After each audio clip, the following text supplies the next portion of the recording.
Part 105. There should be a cutscene like this. It has been hence time out of my head and will continue to be so. The Yomayas will just kill us now.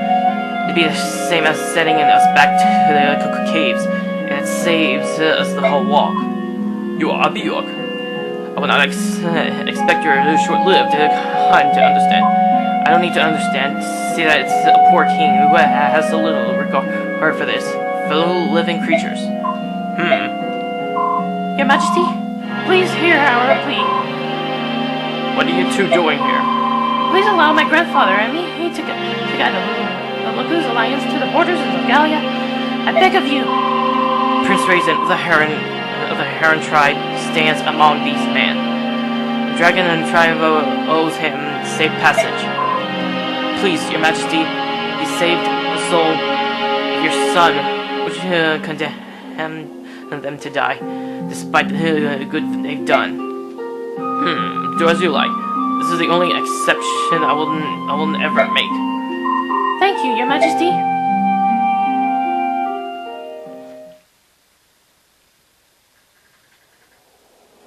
So we're here. Well, here you are. I think you know the way from here. Thanks, sir. You really saved us back there. It's the least we could do. I'll pray for your safety. Hey, wait up, you two. We haven't seen you in a long time. Don't you have some time to stay and talk with us for a little while? A long time? What do you mean? I just saw you 3 years ago. Oh, that's right. 3 years isn't all that long. For you, Drag, isn't it? Oh, I'm sorry. I suppose 3 years would feel slightly longer for Bjorn. I would have loved to stay and talk, but now is not the proper time. In truth, we are not even allowed to speak with you all. Now please go. Why did you isolate yourselves from everyone? I don't expect you to understand, but I want you to know that we obey our king's decision of our own free will. That's all I can say. Sir, you should go. And if you want to need immediately attention, head back to Galia at once and tell the Lion King what happened. Alright, I don't get hurt, but I'll go now. We'll see each other again. I certainly hope so. You are one of our dearest friends. Take care and be safe.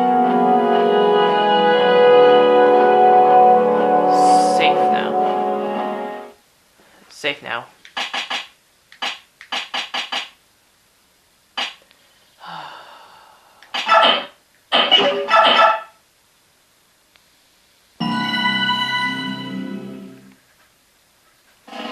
Kind of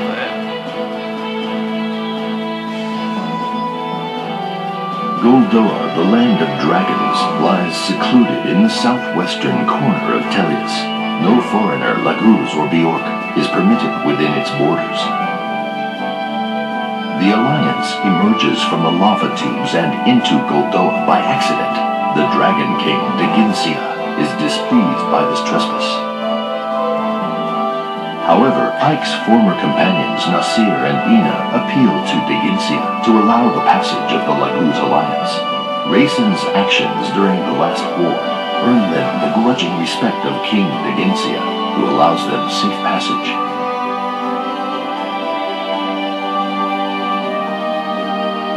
Meanwhile, Benyan calls off its pursuit of the Alliance and finds its passage into Galia blocked by the nation's great mountains and deep forests. The Central Army's momentum breaks upon these obstacles like an ocean wave against solid rock. Senator Valtome arrives to take command of the Central Army. He orders Zelgius to march on to Galia by way of Crimea. Observing diplomatic protocol, Valtome petitions the Queen for passage, as well as supplies and additional troops. Queen Alincia, however, goes against the wishes of the Crimean nobles and resolutely denies each of Valtome's requests. Her reply enrages Valtome, who sees Crimea as little more than a vassal of the Empire. Ignoring Zelgius's counsel, Baltone orders his army to enter Crimea and take whatever they need from the villages along the way.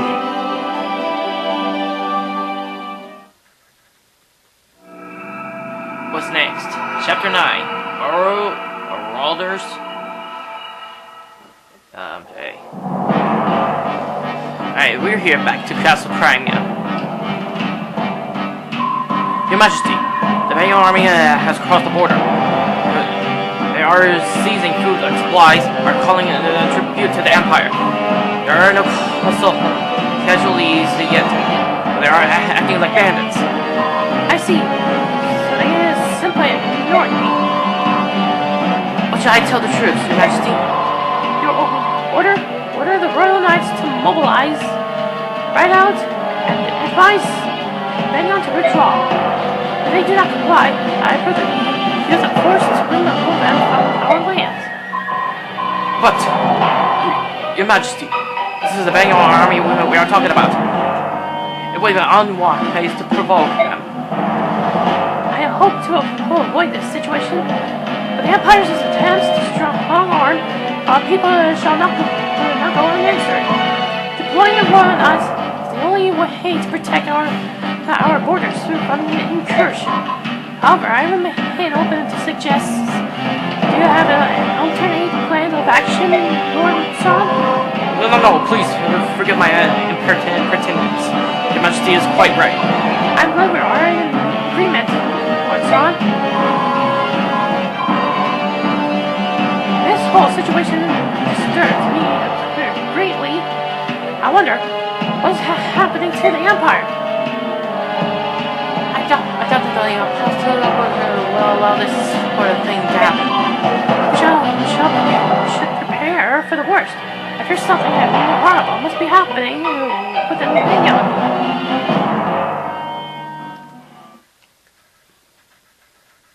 That's my luck, eh? Oh. What's the villagers? No. Hey, did you hear? The Imperial Army is requesting Crimea's assistance. Yeah, I hear. I also heard that the messenger treated our queen with no respect at all. Who do they think they are? Shh, not so loud. Anyone is ruled by the Apostle. They helped us when Dayan invaded. It's only right that we pay back for the favor by coming into their aid.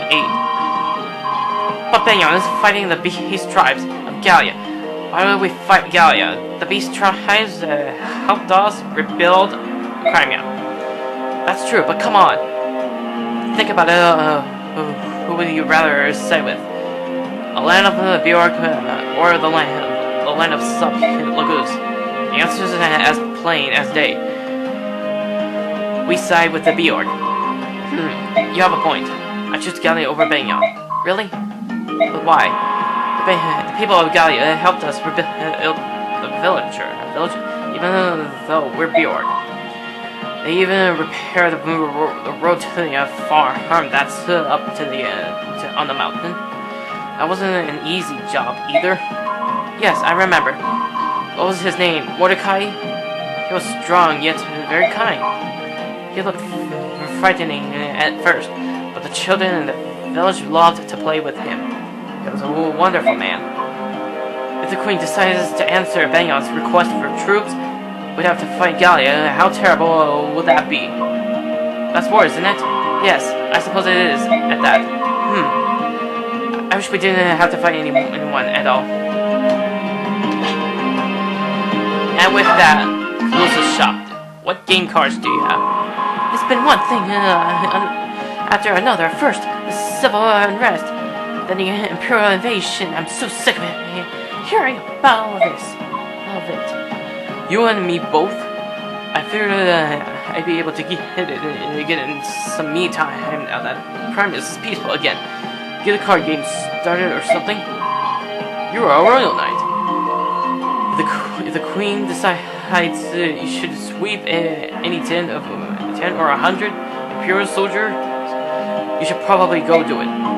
Yeah, I've been ordered to mobilize, and I can't think of any excuse to get out of it.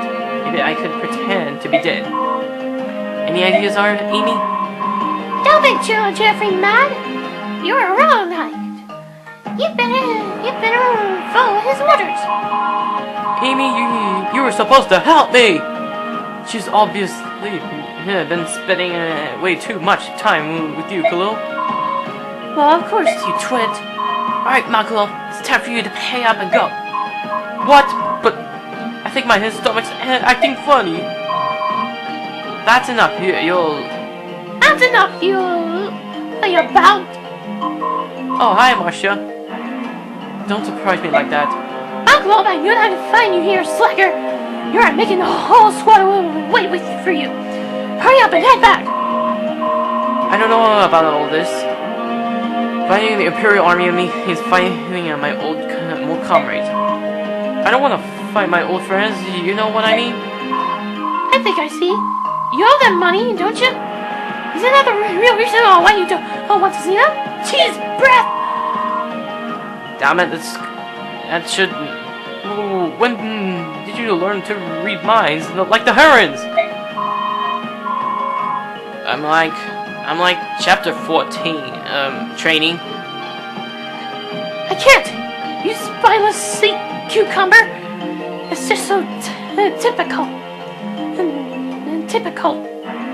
Typical of you, I guessed. Marcia, please, that's quite enough.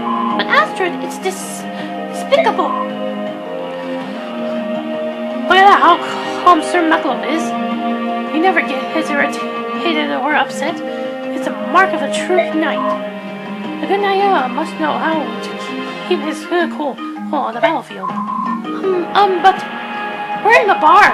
Oh, I hope to be as good a knight as Sir Makalov someday. How I dream of that day. I don't believe this. You don't want to end up like me, baby. Oh, I completely agree. Who wants to end up a clown hair to a clown chowder head? The lucky to have each other is so wonderful. I wish I had a sibling. Sure. Awesome to you, Jeep.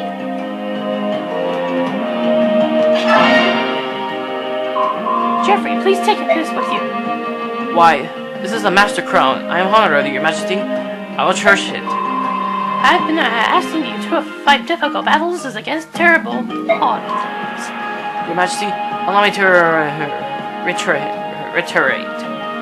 That is exactly what I wish. No matter the task, and no matter the odds, I can only succeed at it, so long as you depend on me. I am yours entirely, Your Majesty. I shall take those words to heart, Geoffrey.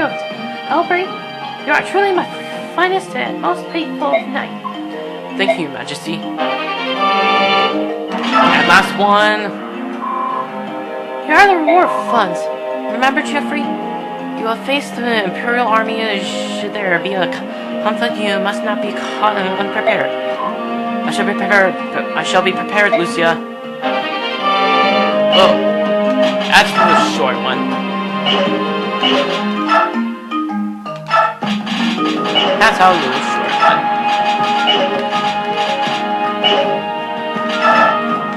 That's my little short one, dude.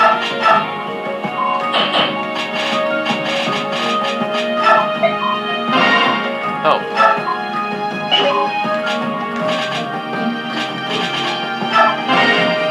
Excuse me. Okay, next time on Radiant Dawn, and I'm just gonna make sure we're gonna finish off Radiant Dawn to the villagers. At least, and we're out of here. Bye, folks.